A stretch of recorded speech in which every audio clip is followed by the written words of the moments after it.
Welcome back to our channel, where we share valuable tips and tricks to enhance your Snapchat experience. In today's video, we'll guide you through a comprehensive tutorial on how to add music to your Snapchat snaps. Adding music can bring life to your snaps and make them more engaging. Let's get started. Step 1. Open Snapchat on your device.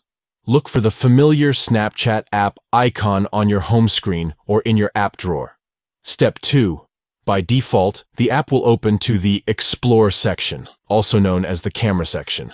Take a picture by tapping the capture button at the bottom center of the screen. Step 3. Once you've taken your picture, it's time to add music. Tap on the music note icon, located on the right side of the screen. Step 4. Tap on the play button to preview the available sounds. You can browse through various music options to find the perfect one for your snap. Step 5. After finding the desired sound, tap on Next to add it to your snap. By following these simple steps, you can easily add music to your Snapchat snaps, transforming them into vibrant and engaging moments. Thank you for watching, and stay tuned for more tips and tricks.